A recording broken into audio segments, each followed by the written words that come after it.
क्लैब्यं मास्मगम पार्थ नैतत्त्वयुपपद्यते क्षुद्रं हृदय दौर्बल्यं त्यक्तोत्तिष्ठ परन्तप। नमामि सद्गुरुं शान्तं सच्चिदानंद विग्रहं पूर्ण परानंद मीशमालंदिवल्लभं।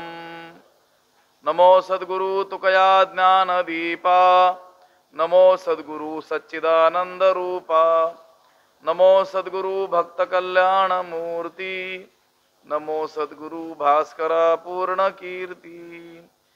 अखंड मंडलाकारं व्याप्तं येन चराचरं तत्पदं दर्शितं येन तस्मै श्री गुरवे नमः। जयांचे केलिया स्मरण होय सकळ विद्यांचे अधिकरण, तेची वंदू श्री चरण श्री गुरूंचे ते नमस्कारोनी आता। क्लैब्यं मास्मगम पार्थ नैतत्त्वयुपपद्यते क्षुद्रं हृदय दौर्बल्यं त्यक्तोत्तिष्ठ परन्तप। ग्रंथराज ज्ञानेश्वरीच्या दुसऱ्या अध्यायाचं चिंतन आपण करत आहोत आणि या दुसऱ्या अध्यायातील तिसऱ्या क्रमांकाचा हा श्लोक आहे। या श्लोकाचा अन्वय आणि अर्थ एकदा आपण पाहूयात। पार्थ क्लैब्यं मा स्मगमः एतत्त्वयि न उपपद्यते परन्तप क्षुद्रं हृदय दौर्बल्यं त्यक्त्वा उत्तिष्ठ। याचा अर्थ असा होईल, पार्थ हे अर्जुना, क्लैब्यं मा स्मगमः, अशा प्रकारच्या या षंढपणाला, दुबळेपणाला तू प्राप्त होऊ नकोस। कारण एतत्त्वयि न उपपद्यते, तुझ्या ठिकाणी हा षंढपणा योग्य नाही आहे। या दुबळेपणाला तू प्राप्त होऊ नकोस, तुझ्या ठिकाणी तो योग्य नाही। तुझ्या ठिकाणी हे असं नपुंसकत्व निर्माण होणं हे काही योग्य नाही। परंतप, हे शत्रुपीडका अर्जुना, शत्रुतापना अर्जुना, क्षुद्रम हृदय दौर्बल्यम, मनाचा हा दुबळेपणा त्यक्त्वा टाकून उत्तिष्ठ उठ, असा या श्लोकाचा अर्थ आहे। भगवंत म्हणतात, हे अर्जुना, तू दुबळेपणाला, क्लिबतेला, नपुंसकतेला प्राप्त होऊ नकोस। कारण तुझ्या ठिकाणी हे योग्य दिसत नाही आणि हे शत्रुतापना अर्जुना, मनाचा हा दुबळेपणा टाकून काय कर, उठ। मनाचा हा क्षुद्र असा दुबळेपणा, क्षुद्रम हृदय दौर्बल्यम, क्षुद्र असा हृदयाचा दुबळेपणा टाकून उठ। दोन रीतीनं संबोधलेलं आहे अर्जुनाला। पार्थही म्हटलंय या श्लोकात आणि परंतप असंही म्हटलेलं आहे। अर्ध्या भागामध्ये हे पार्थ क्लैब्यं मा स्मगमः, हे पार्था, म्हणजे हे अर्जुना, अर्जुनाची जी अनेक नावं आहेत त्यामध्ये पार्थ हेही काय आहे, अर्जुनाचं एक नाव आहे। कुंतीचं पृथा हे एक नाव आहे आणि त्या पृथेचा पुत्र म्हणून पार्थ, जसा कुंतीचा पुत्र म्हणून कौंतेय असं म्हणतात, तसं कुंतीचंच आणखी एक नाव आहे पृथा, त्या पृथेचा हा पुत्र म्हणून पार्थ। अर्जुनाला या ठिकाणी पार्थ असं संबोधण्याचं कारण,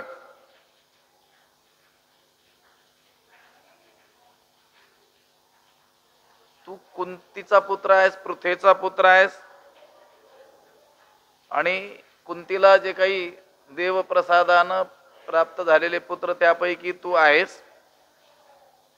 तू शूरवीर म्हणून काय आहेस, प्रसिद्ध आहेस।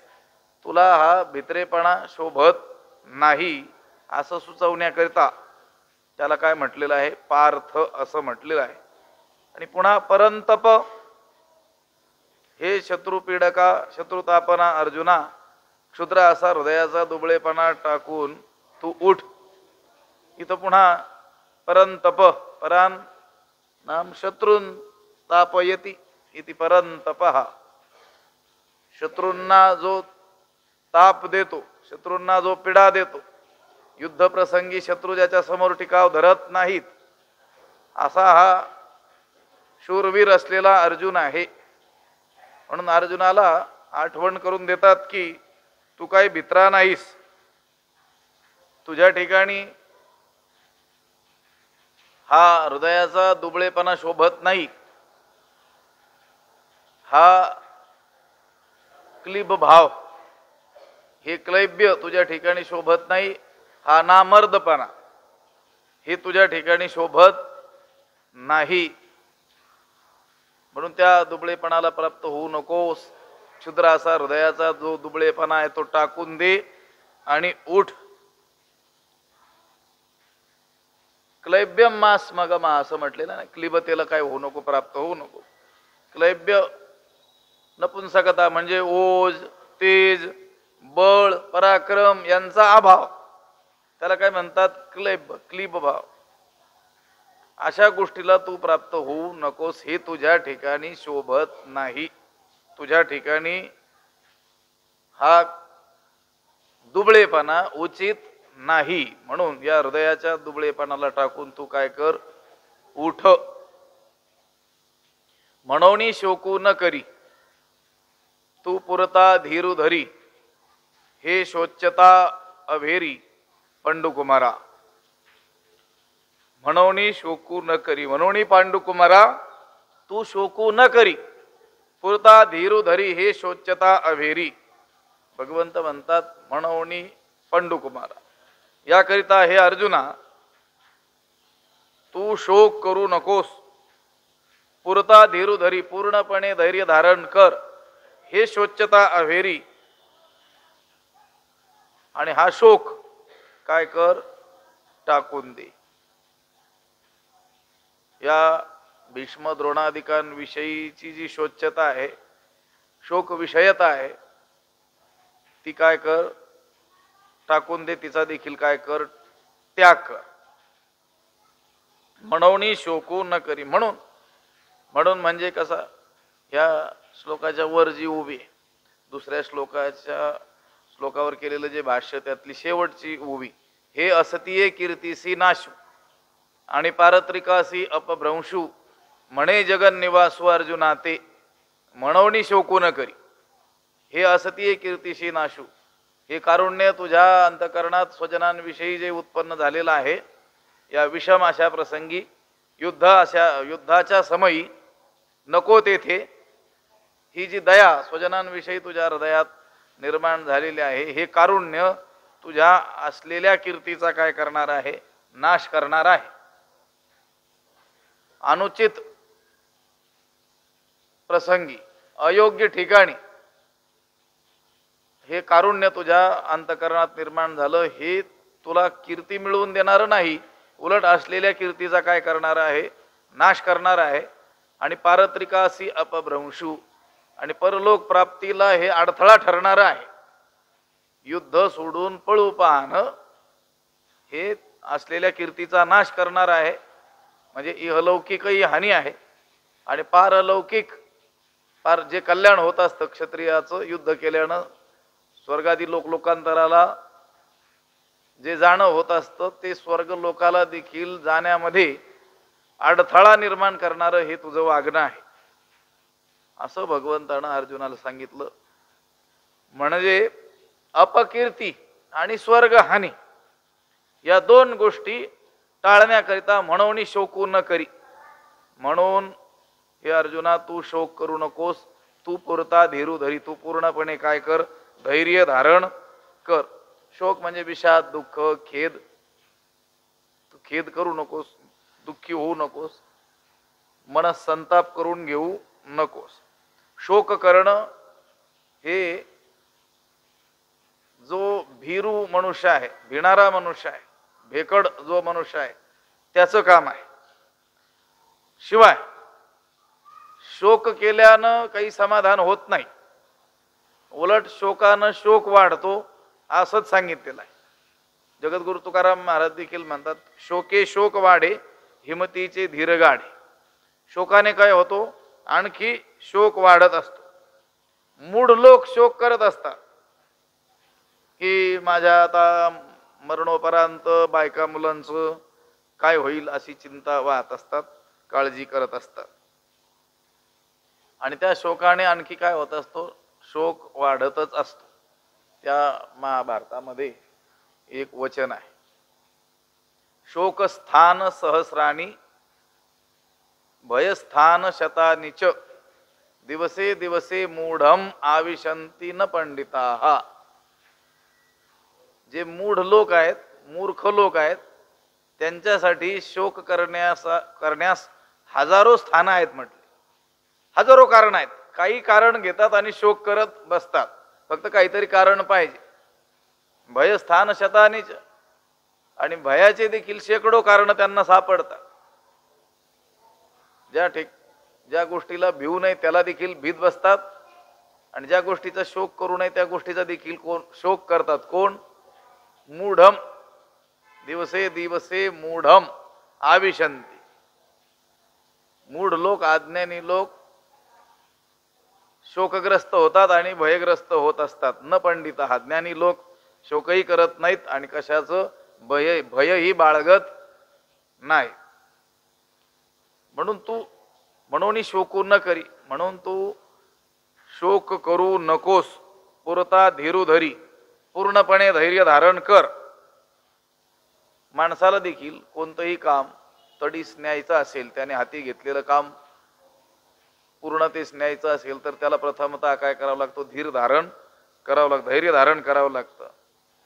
आणि मग धीर तो कारण, साह्य होतो नारायण. तुकाराम महाराजांनी सांगितलेलं आहे, कोणत्याही कामामध्ये भगवंत जो सहाय्यक होतो, अगोदर तो त्याचं धैर्य पाहतो.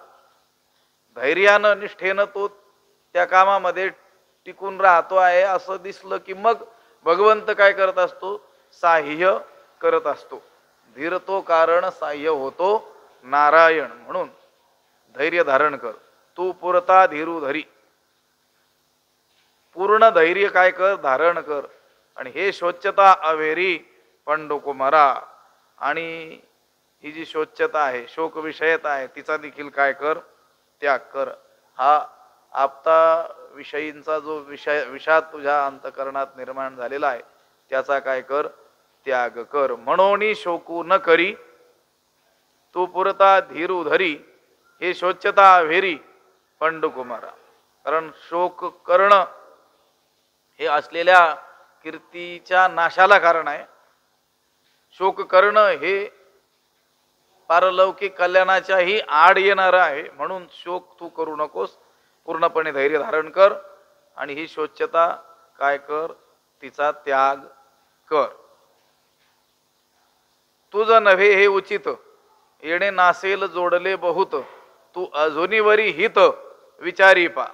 तुझं हे उचित नव्हे, येणे जोडले बहुत नासेल, तू अजूनीवरी हित विचारी. तुझं हे उचित नव्हे, तुला हे योग्य नाही.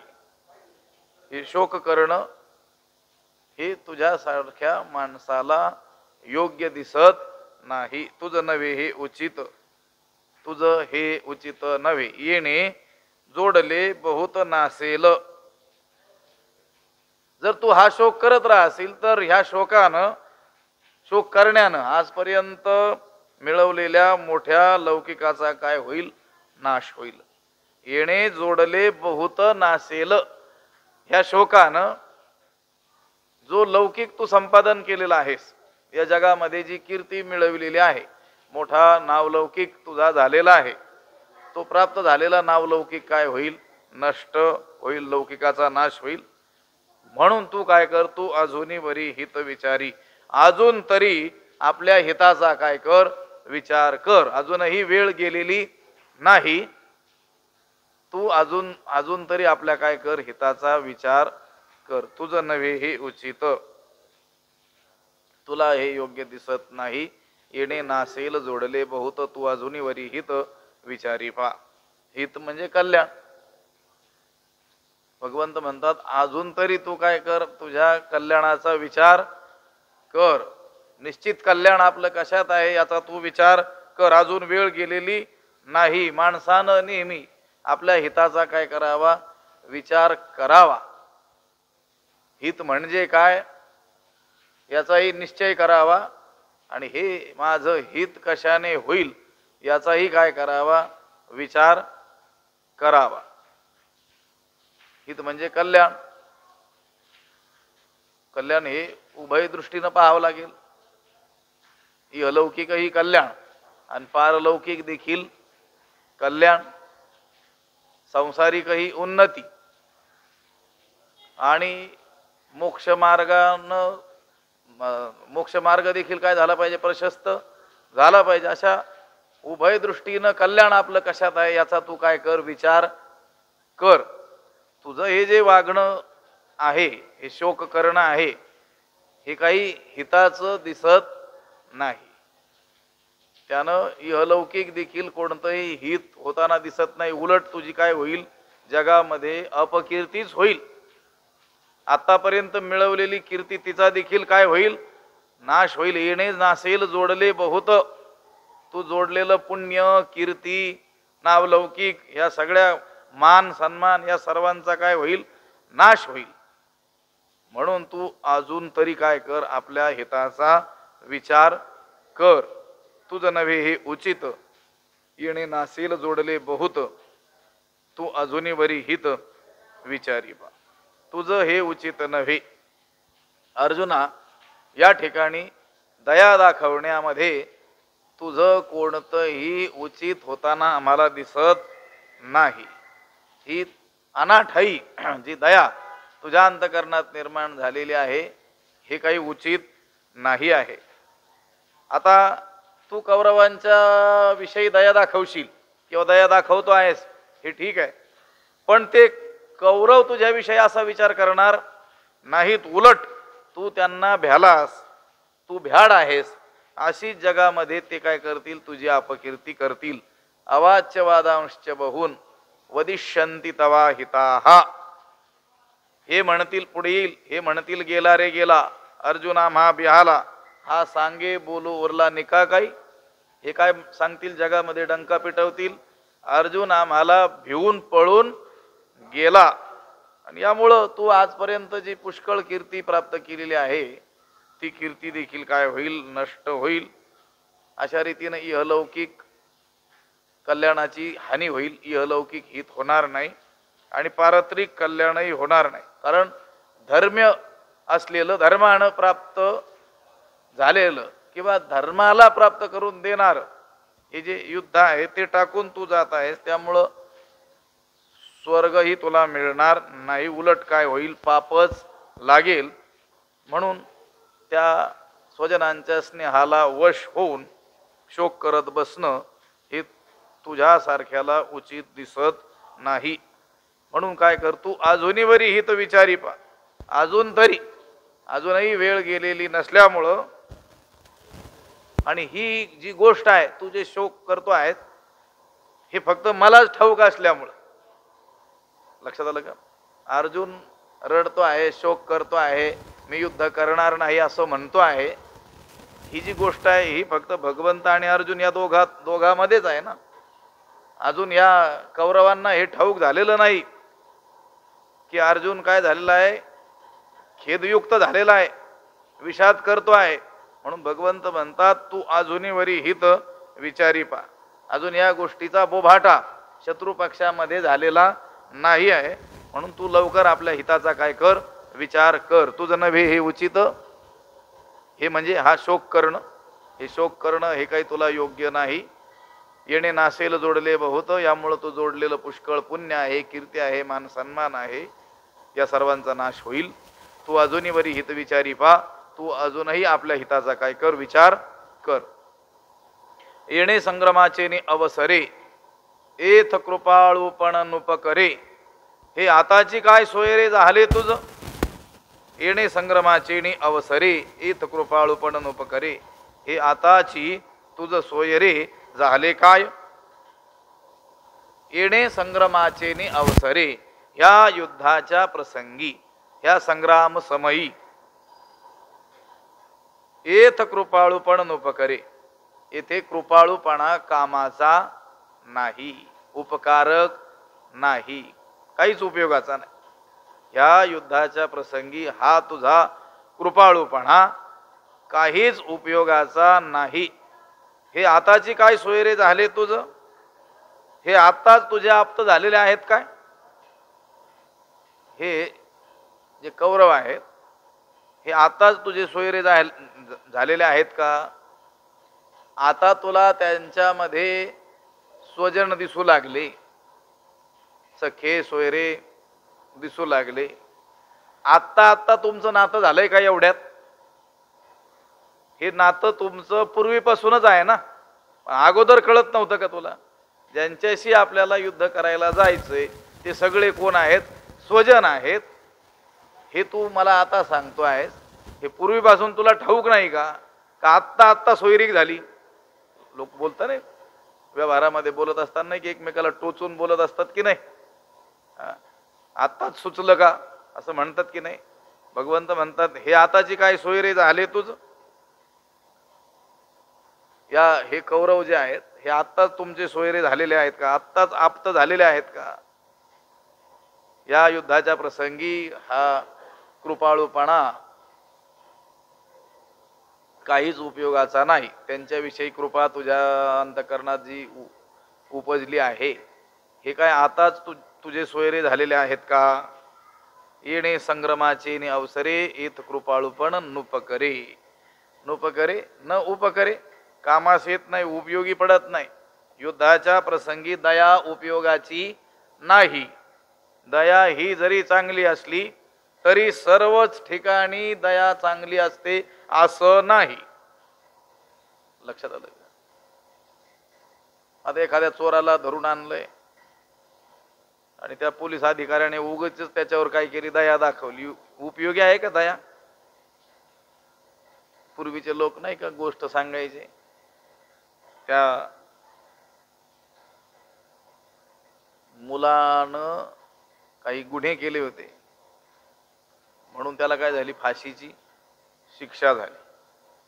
फाशीची शिक्षा झाली, त्या फाशीचा दिवसही ठरला, परंतु ज्याला फाशीची शिक्षा झालेली असते त्याच्या काही इच्छा असल्या तर त्या पूर्ण केल्या जातात. म्हणून त्याला विचारलं होतं तुझी शेवटची काही इच्छा आहे का, त्याने सांगितलं फाशीला जाण्याच्या पूर्वी मला माझ्या आईला भेटायचंय. म्हणून मग त्याच्या आईला बोलावण्यात आलं आणि आईशी त्याची भेट घालवून देण्यात आली. यानं जाऊन त्या आईला आईला तो भेटला, आईला मिठी मारली आणि त्या आईचा जो कान आहे तो कानच आपल्या दातांनी काय केला, तोडला. त्या सैनिकांनी म्हणा त्या पोलिसांनी त्याला बाजूला केलं, म्हटले हा फाशी देण्याच्याच योग्यतेचा आहे. त्याच्यावर दया म्हणून त्याला विचारलं शेवटची तुझी काही इच्छा आहे का, कोणाला भेटायचं, कोण काही वस्तू पदार्थ तुला हवा आहे, काही खायचं आहे का असं विचारलं जातं. यानं आईला भेटायचं म्हटलं म्हणून आईला भेटायला आणलं तर यानं काय केलं, त्या आईचा कानच तोडला. हा दुष्ट मनुष्य आहे. त्याला विचारलं असं का केलंस, काही क्षणानंतर तर तुला फाशीच होणार आहे, मरायचंच आहे, तर हे कृत्य तू का केलं. त्यावेळेस त्यानं सांगितलं होतं, काय सांगितलं होतं, मी हा जो गुन्हेगार झालो तो काही असा एकाएकी झालो नाही. लक्षात आलं का. लहानपणी मी ज्यावेळेस काही चोरी करून आणायचो हे आईला कळायचं तरी देखील ती काय करायची, मला माफ करायची, माझ्यावर काय करायची, दया दाखवायची. त्याच वेळेस हिनं जर मला शिक्षा केली असती तर मी असा गुन्हेगार झालो नसतो. मुलानं चोरी केली तरी देखील त्याच्यावर दया करणं हे योग्य आहे का. दया करणं ही जरी गोष्ट चांगली असली तरी कोणत्या प्रसंगी कुणावर किती कशी दया केली पाहिजे याला देखील काय आहे, नियम आहेत की नाही. अर्जुन हा युद्धाला उभा आहे, आता युद्धच करणं क्रमप्राप्त आहे आणि त्याला दया निर्माण झाली स्वजनांविषयी. त्या युद्ध प्रसंगी शत्रूविषयी दया निर्माण होणं हे काही उचित आहे का? तुझं नव्हे हे उचित म्हटलंय ना. येणे संग्रमाचे ने अवसरे येथ कृपाळूपण नोप करे. काही कामाचं नाही. कृपाळूपणा येथ, येथ म्हणजे या संग्राम समयी युद्ध प्रसंगी काहीच उपयोगाचा नाही. भगवंत म्हणतात हे आताची काय सोयरे झाले तुझ, हे जे कौरव आहेत हे आता तुझे सोयरे झालेले आहेत का? पूर्वीपासून तुझा त्यांचा संबंध आहे हे तुला काही लक्षात नव्हतं का? युद्धाला येण्याच्या पूर्वीच सांगायचं की युद्ध करणं काही उपयोगाचं नाही, कारण ज्यांच्याशी युद्ध करायचं ते सगळे आमचे स्वजन आहेत. त्यावेळेस तुझ्या मनात त्यांच्याविषयी दया का निर्माण झाली नाही? आणि इथं आता युद्धाचा प्रसंग असताना इथं ही दया निर्माण झाली, हे कृपाळूपण तुझ्यामध्ये उपजलं, हे काही उपयोगाचं नाही. येणे संग्रमाचे ने अवसरे येथ कृपाळूपण नूप करे. हे आताची काय सोयरे झाले तुझ. आजीचे हे झुंज काय जन्मा नवल तुझ. हे परस्परे तुम्हा व्याज सदाची आथी. एक उभी राहील. तू आधीची काय नेणसी की हे गोत्रज नोळखसी. वायाची काय करीसी अतिशो आता. तू आधीची काय नेणसी. तू आधीच म्हणजे पूर्वीच यांना जाणत नव्हतास का? हे जे युद्धाला आलेले जे कौरव पक्षातील लोक आहेत यांना तू अगोदर काही जाणत नव्हता का? यांची आणि तुझी ओळख नव्हती का? तू आधीची काय नेणसी की हे गोत्रज नोळखसी. का हे तुझे नातेवाईक आहेत हे तुला ठाऊक नव्हतं का? भगवंत त्याला टोचून बोलतोय अर्जुनाला. या रणांगणावर येण्याच्या पूर्वी हे आपले सोयरे आहेत असं तू जाणत नव्हतास काय? किंवा या बंधुजनांना तू ओळखत नव्हतास का? ओळखतच होतास ना. मग वायाची काय करीसी अतिशो आता. मग आताच हा व्यर्थ प्रेमाचा अतिरेक का करतोस? विनाकारणच पाल्हाळ का करतो आहेस? लक्षात आलं का? की आता हे माझे स्वजन आहेत, सखे आहेत, सोयरे आहेत, आप्त आहेत आणि यांना मारणं उचित नाही वगैरे. यांना मारल्याने पाप लागेल. यांना न मारता यांनी जरी मला मारलं तरी ते माझ्यासाठी योग्यच होईल. मी शस्त्र काही हातात धारण करणार नाही. हा जो पाल्हाळ तू लावलेला आहेस यांच्याविषयी व्यर्थ प्रेमाचा जो अतिरेक जो करतो आहेस का करतो आहेस? वायाची काय करीसी अतिशय आता. आता वायाची अतिशय काय करीसी. आता व्यर्थच हा अतिशय पाल्हाळ जो लावलेला आहे कशासाठी? तू आधीची काय नेनसी. पूर्वीपासूनच हे तुझे गोत्रज आहेत हे तुला काही माहीत नव्हते काय? हा अतिशय म्हणजे अतिशय महत्व. आताच का तुला यांचा पुळका आला? सोप्या भाषेत सांगायचं तर लक्षात भगवंत काय म्हणतात, आत्ताच तुला यांचा पुळका का आला? वायाची काय करीसी अतिशयो आता. अगोदर पासूनच हे तुझे सोयरे आहेत ना, का हे तुला ठाऊक नव्हतं? तू आधीची काय नेनसी. या रणांगणावर येण्याच्या पूर्वी हे आपले सोयरे आहेत असं तू काय जाणत नव्हतास काय? की हे गोत्रज नोळखसी किंवा हे आमचे गोत्रज आहेत, बंधुजन आहेत, यांना तू नोळखसी ओळखत नव्हतास काय? ओळखतच होतास. वायाची काय करीसो अतिशय आता. आताच या व्यर्थ प्रेमाचा अतिरेक का करतोस? आजीचे हे झुंज काय जन्मा नवल तुझ. हे परस्परे तुम्हा व्याज सदाची आथी. आजीचे हे झुंज आजचं हे युद्ध काय जन्मा नवल तुझ. तुझं जन्मा नवल काय? तुझ्या आयुष्यात नवीन आहे काय? हे अर्जुना, आज प्राप्त झालेलं हे जे युद्ध आहे हे तुला जन्मल्यापासून नवीन आहे काय? याच्या अगोदर युद्ध काय असतं हे तुला काही ठाऊकच नाही का? का कोणत्याही युद्धाचा तुला अनुभवच नाही का? युद्ध नावाची गोष्ट तुला ठाऊकच नाही काय? आजीचे हे झुंज काय जन्मा नवल तुझ. हे परस्परे तुम्हा व्याज सदाची आती, हे तुम्हा परस्परे व्याज सदाची आती, हे तुमचे एकमेकातलं जे कलहाचं निमित्त आहे ना, किंवा परस्परामध्ये तुमचं होणार तुमच्यामध्ये युद्धाचं निमित्त जे आहे परस्परातील, हे नेहमीच आहे. अनेको वेळेस असे प्रसंग निर्माण झालेले आहेत की तुमच्या परस्परामध्ये युद्ध सदृश परिस्थिती काय झालेली आहे, निर्माण झालेली आहे.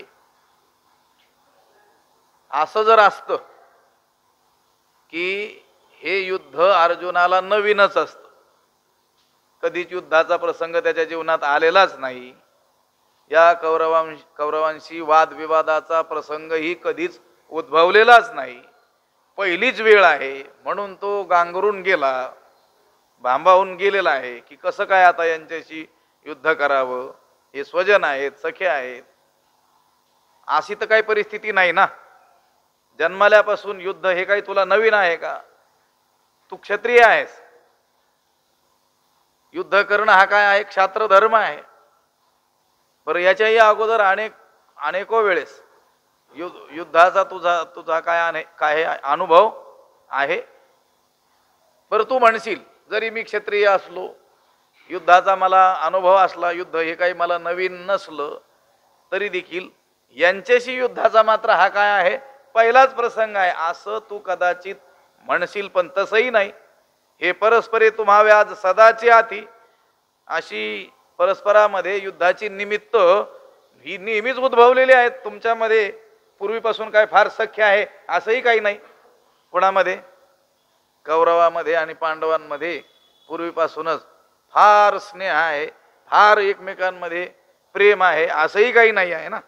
लक्षात आलं का?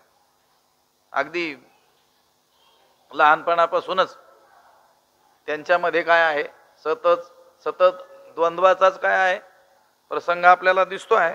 लक्षात आलं? एकमेकामध्ये कलहाचं निमित्त सदाचच आहे, नेहमीच आहे. असं आहे. काय जन्मानवल तू जन्मल्यापासून हे काही तुला नवीन आहे का? युद्ध म्हणजे ही काही नवलाची गोष्ट आहे का तुझ्यासाठी? पूर्वी देखील परस्परामध्ये अशी युद्धाची प्रसंग नेहमी काय झालेले आहेत, उद्भवलेलीच आहेत. एकमेकांमध्ये फारच तुमचं परस्परामध्ये प्रेम आहे असंही नाही. अगदी हे कौरव पांडव लहान असताना त्या भीमावर झालेला विषप्रयोग हे तर तुला ठाऊक असेल. पुन्हा लाक्षागृहामध्ये तुम्हाला जाळून मारण्याचा केलेला प्रयत्न, कपटानं केलेलं द्यूत, कपट द्यूत, पुन्हा द्रौपदीचं वस्त्रहरण, हे सगळे जे प्रसंग आहेत हे तुमच्यामध्ये असलेल्या नेहमीच असलेल्या कलहाचीच काय करतात, साक्ष देत आहेत. म्हणजे तुमच्यामध्ये पूर्वीपासूनच काही चांगलं होतं असं नाही आहे. हे परस्परे तुम्हा व्याज सदाची आती, किंवा त्या गोग्रहण समयी तू युद्ध करायला गेला होतास, भले त्या बृहन्नडेच्या वेशामध्ये हातात बांगड्या जरी घातलेल्या होत्यास तरी देखील तू या गोत्रजांवर मोहनास्त्राचा प्रयोग करून त्यांची सर्व वस्त्र हरण केलेली होती की नाही? म्हणजे यांच्याशी युद्ध पूर्वी कधी झालंच नाही, आता नवीनच हा प्रसंग आलेला आहे म्हणून भांबावून हा अर्जुन गेलेला आहे असंही काही नाही आहे. आजीचे हे झुंज काय जन्मानवल तुझ, हे परस्परे तुम्हा व्याज सदाची आती. आजचं हे युद्ध तुला जन्मल्यापासून काय नवीन आहे का? कारण यापूर्वी देखील तुम्ही परस्परामध्ये अशी युद्धाची निमित्त नेहमी उद्भवलेली पाहिलेली आहेत. तरी आता काय झाले, काही स्नेह उपनले, हे नेणिजे परी कुडे केले अर्जुनात्वा. तरी आताच काय झाले, मग आजच काय झालं? पूर्वी देखील तुमचे एकमेकामध्ये कलह झालेलेच आहेत, कधीही असं बंधुप्रेम किंवा फारच सख्य राहिलेलं नाही आहे. मग असं असताना आजच नेमकं काय झालं? तर मग आजच काय झालं, तरी आता काय झाले, काही स्नेह उपनले, ही ममता तुझ्या अंतकरणामध्ये कशी काय निर्माण झाली? हे नेणिजे हे काही मला कळत नाही. परी अर्जुना तुवा कुडे केले, परंतु अर्जुना हे तू मात्र काय केलेलं आहेस, अत्यंत कुठे गैर केलेलं आहेस, वाईट केलेलं आहेस. हे रडत तू बसलेला आहेस, धनुष्यबाण टाकून दिलेले आहेस, हे जे तू केलेलं आहेस ना, हे अत्यंत वाईट केलेलं आहे. कुठे म्हणजे वाईट, अयोग्य, गैर. तुझ्याकडून अशा गोष्टींची अपेक्षाच नाही आहे असं तू वागलेला आहेस. आजच तुझ्या ठिकाणी इतका स्नेह यांच्याविषयी कसा काय उत्पन्न झाला कुणास ठाऊक. पूर्वी तू प्रचंड पराक्रम दाखवलेला आहेस, कधीही युद्धपरांगमुख झालेला नाहीस.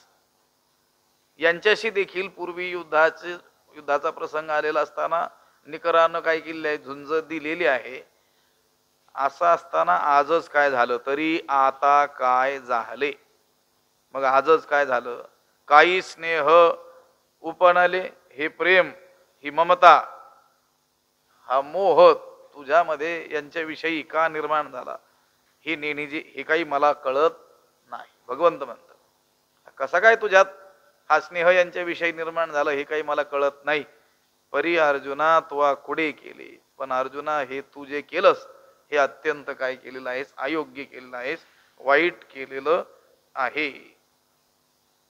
तू यांच्याविषयी मोह धरण्याचं कोणतंही कारण नाही आहे, पण ही अयोग्य गोष्ट मात्र तू आज केलेली आहेस. जर तू यांच्याविषयी हा मोह धरशील तर तुझी असलेली ही प्रतिष्ठा नष्ट होईल आणि परलोक देखील अंतरेल. मोह धरिलिया ऐसे होईल, जे असती प्रतिष्ठा जाईल आणि परलोकही अंतरेल ऐहिकेसी. मोह धरिलिया ऐसे होईल. मोह धरला असताना असं होईल की जे असती प्रतिष्ठा जाईल, असलेला लौकिक देखील काय होईल, नष्ट होईल. या कौरवांविषयी चित्तामध्ये मोह जर धारण केला तर असं होईल की समाजामध्ये, जगामध्ये असलेली तुझी प्रतिष्ठा जाईल आणि परलोकही अंतरेल ऐहिकेसी, आणि ऐहिकेसी परलोकही अंतरेल. इहलोकासह परलोक म्हणजे स्वर्ग देखील अंतरेल. इहलोक तर अंतरेलच, कारण तू मोह जर धारण केला, या मोहाचा त्याग केला नाहीस, असाच शोक करत बसलास, तर तुला भले यांच्याविषयी दया निर्माण झालेली असली तरी त्यांना मात्र तुझ्याविषयी दया येणार नाही. आणि ते तुझी काय करतील, फजिती करतील. जगामध्ये तू शूरवीर योद्धा म्हणून जी मिळवलेली कीर्ती आहे ती काय होईल, नष्ट होईल. जे असती प्रतिष्ठा जाईल, असलेली प्रतिष्ठा काय होईल, नष्ट होईल. कधी, मोह धरिलिया. मोह जर धारण केला, मोह जर धरला तर असलेली प्रतिष्ठा जाईल आणि परलोकही अंतरेल ऐहिकेसी.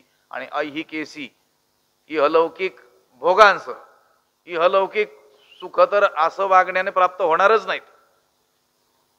आता क्षत्रियानं युद्ध करणं त्याचं कर्तव्य असताना जर युद्ध सोडून तो रडत बसेल तर राज्य कसं काय प्राप्त होईल, राज्य सुख कशी प्राप्त होतील, वैभव कसं प्राप्त होईल, इहलौकिक उत्कर्ष त्याचा कसा काय होईल.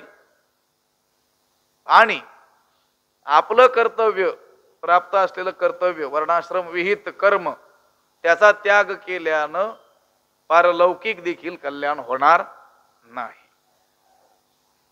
आणि परलोकही अंतरेल ऐहिकेसी. हृदयाचे ढिलेपण इथ निकयासी नव्हे कारण, हे संग्रामी पतन जाण क्षत्रियासी. हृदयाचे ढिलेपण एथ निकयासी कारण नव्हे, हे क्षत्रियासी संग्रामी पतन जाण. हृदयाचे ढिलेपण हा मनाचा दुबळेपणा, निकयासी कारण नव्हे, या प्रसंगी तुझ्या कल्याणाला कारण होणार नाही. या मनाच्या दुर्बळतेमुळं तुझं कोणतंही कल्याण होऊ शकत नाही. हृदयाचे ढिलेपण इथं निकयासी, निकयासी म्हणजे बऱ्या, निक म्हणजे बरं, निक म्हणजे कल्याण, निक म्हणजे चांगलं. तुझं चांगलं होण्याला हे कारण ठरणार नाही. काय? हृदयाचं ढिलेपण, अंतकरणाचा दुबळेपणा कल्याणाला कारण होणार नाही. कारण हे संग्रामी पतन जाण क्षत्रियासी, हे दुबळेपण क्षत्रियासाठी काय आहे? संग्रामी पतन जाण. या युद्धामध्ये अधपतन आहे हे जाण म्हणजे लक्षात ठेव, समज. क्षत्रियाचा रणामध्ये जणू अधपातच झाला असं समजलं पाहिजे जर त्या क्षत्रियाच्या अंतकरणामध्ये काय असेल? दुबळेपणा असेल तर. आता क्षत्रिय आहे, युद्धाला उभा आहे, त्यावेळेस अंतकरणाचा दुबळेपणा कोणत्याही उपयोगाचा नाही. तेथे त्याला काय करावं लागेल? धैर्य धारण करावं लागेल. म्हणून म्हटलं तू पुरता धीरू धरी, म्हणून शोकू न करी तू पुरता धीरू. पूर्णपणे तू धैर्य धारण केलं पाहिजे. अंतकरणामध्ये धैर्यवृत्तीच आत्ता या क्षणाला असली पाहिजे. ते सोडून देऊन हे हृदयाचं ढिलेपण, मनाचा दुबळेपणा जर तू धारण करशील तर तुझं कोणतंही कल्याण होणार नाही, तुझं बरं होणार नाही. आवेशानं लढावं लागेल, निष्कपटा व्हावे, उशिना घाई झुंजावे, हे असो काय सांगावे प्रत्यक्षावरी. निष्कपटपणे, परंतु मोठ्या त्वेषानं काय करावं लागणार आहे? झुंजावं लागणार आहे, लढावं लागणार आहे. आणि मनाचा जर दुबळेपणा तुझ्या ठिकाणी असेल तर तुझ्याकडून युद्ध होणं शक्य नाही. आणि या मनाच्या दुबळेपणानं तुझं कोणतंही कल्याण होणार नाही. उलट हा मनाचा दुबळेपणा तुझ्या अधोगतीला मात्र कारण होईल. यानेच काय होईल? अनर्थ होईल. हे पहा, हृदयाचे ढिलेपण येत निकयासी कारण नव्हे कारण.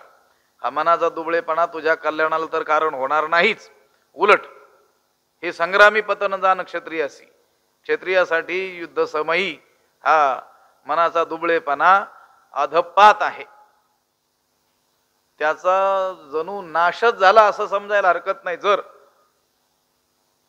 त्या क्षत्रियाच्या मनामध्ये काय असेल? दौर्बल्य असेल, हृदयाचं ढिलेपण असेल. ते नाही की श्लोकामध्ये म्हटलेलं क्षुद्रम हृदय दौर्बल्यम, हा क्षुद्र असा हृदयाचा दुबळेपणा त्यक्त्वा उत्तिष्ठ, टाकून देऊन काय हो? उठ. म्हणून हृदयाचे ढिलेपण येथ निकयासी नव्हे कारण हे संग्रामी पतन जाण क्षत्रियासी. ठीक आहे, इथं अर्जुन क्षत्रिय आहे, युद्ध करणं हे त्याचं कर्म आहे, कर्तव्य आहे.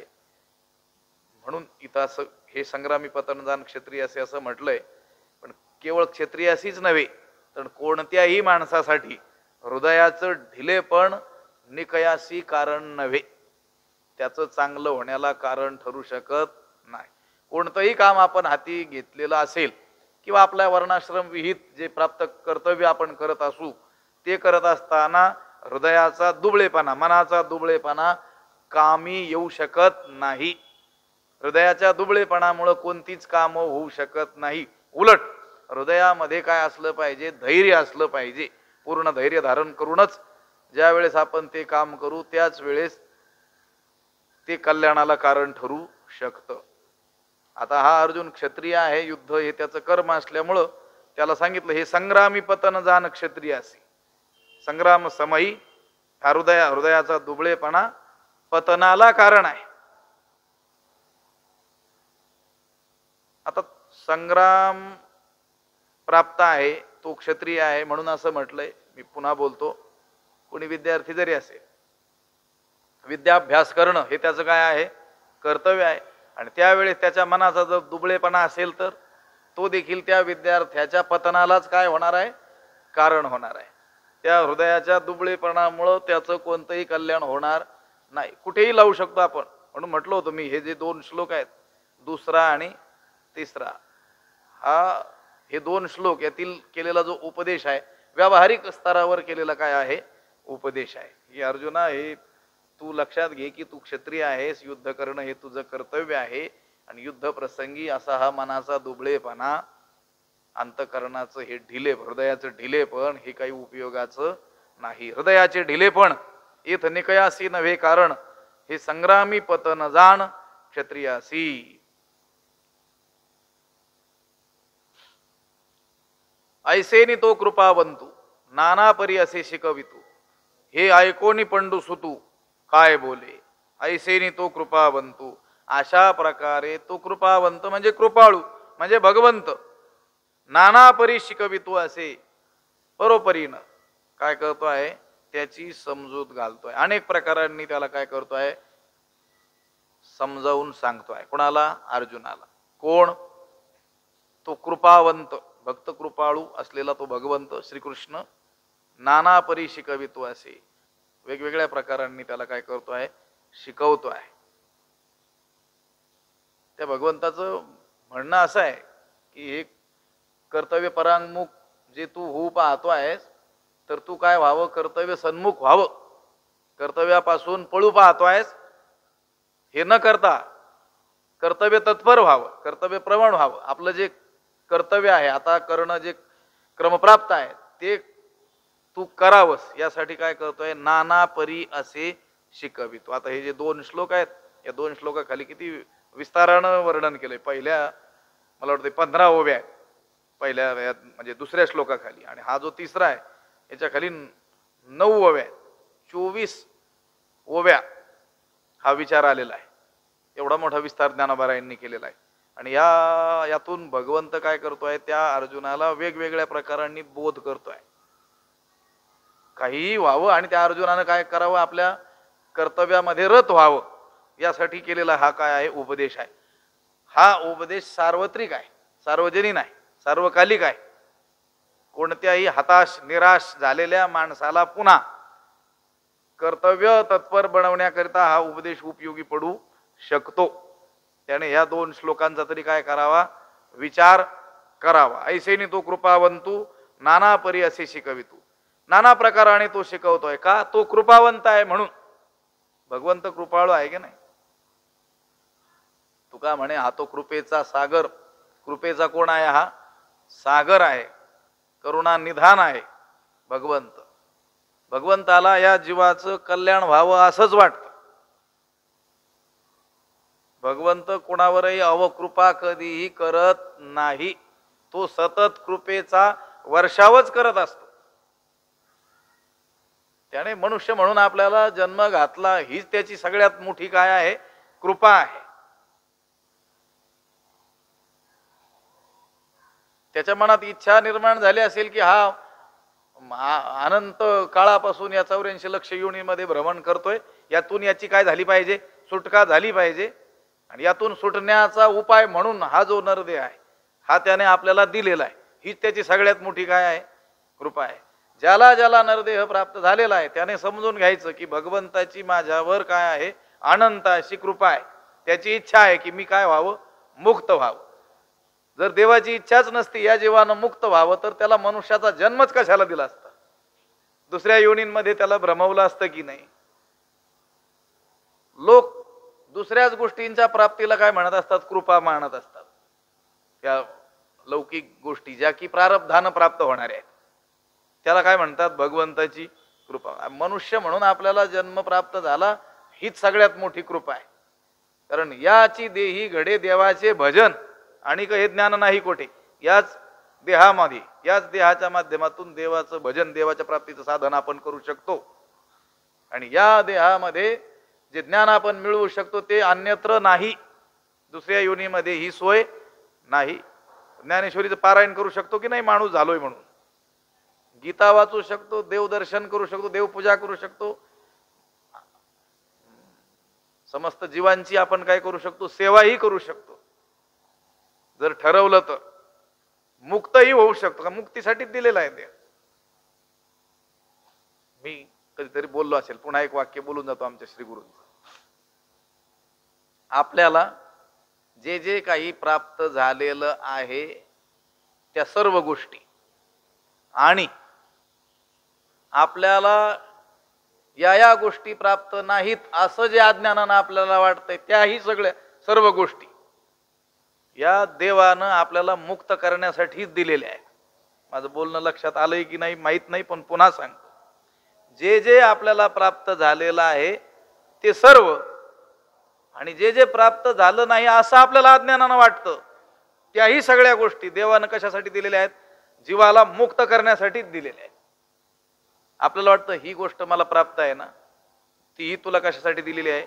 मुक्तीकडे जाण्यासाठीच दिलेली. एखाद्याला श्रीमंती प्राप्त असेल, त्याने देखील समजून घ्यायचं की याच्या माध्यमातून मी कल्याणाप्रत जावं असाच देवाचा हेतू आहे, म्हणून मला श्रीमंत बनवलं. एखाद्याकडे श्रीमंती नाही, श्रीमंतीचा अभाव आहे, त्याने देखील समजायचं या धनाधिकाचा अभाव माझ्या जीवनात भगवंताने जो ठेवला तोही त्याच्याकडे जाण्यासाठी ठेवलेला आहे. कदाचित धनादी मला दिले असते तर मी त्यात गुंतून पडलो असतो, म्हणून देवानं दिलेले नाहीत. म्हणून तर तुकोबरायांचं वचन प्रसिद्ध आहे, ठेविले अनंती तैसेची राहावे पण चित्ती असू द्यावे समाधान. असो, मला हे सांगायचंय की देव हा जीवांवरती सतत कृपाच करत असतो. कोणत्या का होईना माध्यमातून तो उपदेशच करत असतो.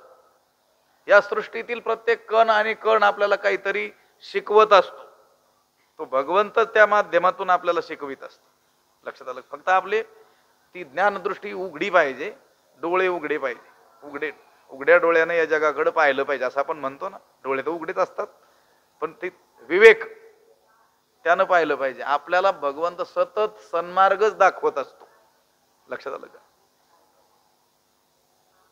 विकार प्राबल्यानं कदाचित आपण जर चुकीचा मार्ग धरत असू तर त्या क्षणी देखील भगवंत कोणत्या तरी निमित्तानं आपल्याला सन्मार्गावर आणण्याचाच काय करत असतो? प्रयत्न करत असतो. पण ते लक्षात घेतलं पाहिजे. भगवंत अत्यंत कृपाळू आहे. ह्या अर्जुनाच्या बाबतीत तर काही विचारायची कारणच नाही. प्रचंड कृपा त्याच्यावरती आहे. एवढं कोण समजावून सांगतंय? केवळ सारथी म्हणून जर भगवंत तिथं गेले असते आणि हा म्हटला असता युद्ध करायचं नाही, तो म्हटला असता बरंच झालं, चला घरी म्हटले असते, नाही का? आता आपल्या गाडीचा जर चालक असेल, त्याला घेऊन आपण कुठेतरी जात असू आणि मध्येच थांबून सांगितलं आज काय जायचंच नाही, उलट तो काय म्हणेल? बरं झालं म्हणेल का? समजावून सांगेल नाही नाही जाणं योग्यच आहे, गेलंच पाहिजे, हे असं न जाणं उचितच नाही, असं सांगेल का काही? भगवंत कृपाळू आहे. ऐसेनी तो कृपावंतू नाना परी असे शिकवितू. याप्रमाणे तो भक्त कृपाळू भगवंत नाना प्रकारे अनेक प्रकारांनी काय करत होता? शिकवत होता, बोध करत होता. हे ऐकोनी पंडुसुतू काय बोले. आणि हे सर्व ते देवाचं ऐकून अर्जुन काय म्हणाला? लगेच म्हणाला नाही, देवा तू सांगितलंस, मी आता तुझं ऐकतो, मी युद्धच करतो. नाही, पुन्हा तू म्हणणार आहे कथम भीष्म अहम संख्ये द्रोणांचे मधुसूदन. हे मधुसूदना नाशक असलेल्या भगवंता, या युद्धामध्ये भीष्माशी द्रोणाशी बाणांनी कसा स्पर्धापूर्वक कसं बरं युद्ध करू, हे दोघं पूजनीय आहेत. पुन्हा त्याचं ते चालूच आहे. असं नाही की भगवंतांना आता एवढं समजावून सांगितलं आणि लगेच तो युद्ध करायला उठला. मी म्हणतोय बरं त्या अर्जुनाचे उपकारच आहेत, नाही तर गीता झालीच नसती पुढे. लक्षात आलं का? आपल्याला वाटतंय एवढं देवानं समजावून सांगून देखील यानं का ऐकलं नाही, पण त्यानं न ऐकणं हेच आपल्यासाठी योग्य ठरलेलं आहे. नाहीतर मग गीता इथेच संपली असती. या दुसऱ्या आणि तिसऱ्या श्लोकामध्ये एखाद दुसरा श्लोक पुढे आला असता अर्जुनाचा. काय म्हणून? हे देवा तू सांगतोस तसंच मी आता करतो. इति श्रीमद भगवद्गीता समाप्त म्हटले असते. लक्षात आलं का? पण तसं झालं नाही. अर्जुन पुन्हा त्या देवाला समजावून सांगतो की देवा हे युद्ध करणं उचित नाही. या गुरुजनांना मारणं, भीष्मांना द्रोणांशी स्पर्धापूर्वक बाणांनी स्पर्धा करणं हे काही उचित नाही, हे पूजनीय आहेत वगैरे वगैरे. तो भाग उद्या पाहू. पुंडलिक वरदा हरी विठ्ठल. श्री ज्ञानदेव तुकाराम पंढरीनाथ भगवान की जय. माऊली ज्ञानेश्वर महाराज की जय. विठ्ठल विठ्ठल विठ्ठल विठ्ठल. पुंडलिक वरदा हरी विठ्ठल. श्री ज्ञानदेव तुकाराम पंढरीनाथ भगवान की जय. माऊली ज्ञानेश्वर. आता विश्वात्मके देवी येणे वाग्यज्ञे तोषावे. तोषो नेमज द्यावे पसाय दान हे. जे खळाची व्यंकटी सांडो तया सत्कर्मी रती वाढो. भूता परस्परे पडो मैत्र जीवांचे. दुरितांचे तिमिर जावो विश्व स्वधर्म सूर्ये पाहो, जो जे वांछील तो ते लाहो प्राणीजात.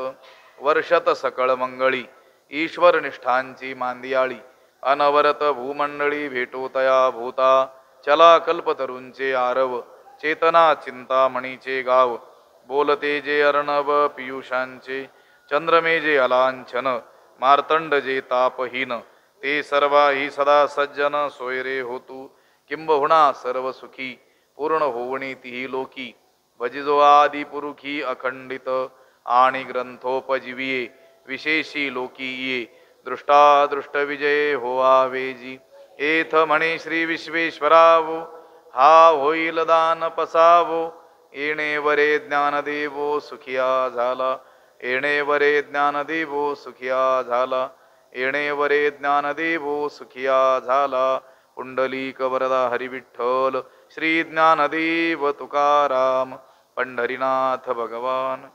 माऊली ज्ञानेश्वर महाराज की जय. जगद्गुरु तुकाराम महाराज, सद्गुरु बंशी महाराज की जय. सद्गुरु जोग महाराज की जय.